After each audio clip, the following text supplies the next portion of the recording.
అల్పపీడనాలు, వాయుగుండాలు ఇవన్నీ మనకి ఒక సైక్లిక్ ప్యాటర్న్ లో ఎంత ఇంటెన్సిటీతో ఉన్నది అని మనం ఓకే. మెజర్ చేయడానికి. ఓకే. సో ఫస్ట్ తీసుకున్నట్టయితే అంటే based upon pressure and wind బట్టి ఓకే. మనం క్లాసిఫై చేస్తాం. హ్మ్. సో ఫస్ట్ థింగ్ తీసుకున్నట్టు ఉపరితల ఉపరితలం. ఆవర్తనం అంటాం. అవును. సో అంటే ఇట్స్ కైండ్ ఆఫ్ ట్రఫ్. అంటే ఓకే. అందులో విండ్ స్పీడ్ అనేది అంత ఎక్కువగా ఉండదు. విండ్స్ అనేవి అంత సర్క్యులర్ గా మూవ్ అవ్వవు. But it's kind of line of wind discontinuity అంటాం. అంటే హ్మ్.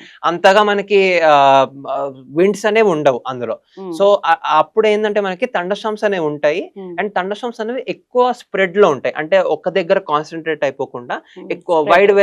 Wide okay. ఏరియాస్ లో మనకి స్ప్రెడ్ అయి ఉంటాయి హ్మ్. గానీ ఒకే ఏరియాలో మనకి పడదు. సో దాన్ని మనం ఉపరితల ఆవర్తనం ఆవర్తనం అంటాం. అంటారు. అండ్ నెక్స్ట్ ఏంటంటే మనకి అల్పపీడనం. అవును. అల్పపీడనం అంటే మనకి కొంచెం విండ్స్ అనేవి సర్క్యులర్ గా బ్లో అవుతూ ఉంటాయి. ఓకే. ఆ సర్క్యులర్ గా బ్లో అవడం వల్ల మనకి ఏంటంటే సెంటర్ అంటే ఆ సెంటర్ పార్ట్ దగ్గర మనకి ప్రెషర్ అనేది కొంచెం తగ్గుతది. అంటే ఓకే. ఇందాక దాంతో ఆ స్ప్రెడ్ ఆవర్తనంతో లాగా కంపేర్ కాకుండా చేసుకుంటే ఒక హ్మ్. దగ్గర మనకి గ్రెయిన్ బ్యాండ్స్ అనేవి కొద్దిగా కాన్సంట్రేట్ అయితాయి.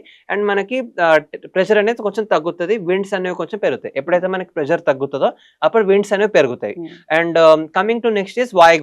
సో హ్మ్. వాయుగుండం అంటే అల్పపీడనం కంటే ఇంకొంచెం ఎక్కువగా విండ్స్ అనేవి బ్లో అవుతుంటాయి. ఆ బ్యాండ్స్ అనేవి ఇంకొంచెం మనకి కాంపాక్ట్ అయ్యి ఉంటాయి.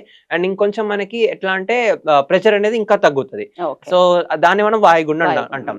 అండ్ దానికంటే ఎక్కువగా ఉండేది మనకి తుఫాను. ఓకే. తుఫాను, తర్వాత తీవ్ర తుఫాను, హ్మ్. తర్వాత అతి తీవ్ర తుఫాను, తర్వాత హ్మ్. అత్యంత తీవ్ర తుఫాను. సో ఇట్లా మనకి క్లాసిఫికేషన్ ఉంటుంది. అవును. Category 1, category 2, category 3, category 4, category 5 అని. సో ఇట్లా మనము కేటగిరీస్ అనేవి మనం చూస్తాం. Based upon the pressure inside the I of this system and also the amount of winds అంటే విండ్ స్పీడ్ ఎంత ఉంది దాన్ని బట్టి మనం ఓకే. క్లాసిఫై అనేది చేస్తాం.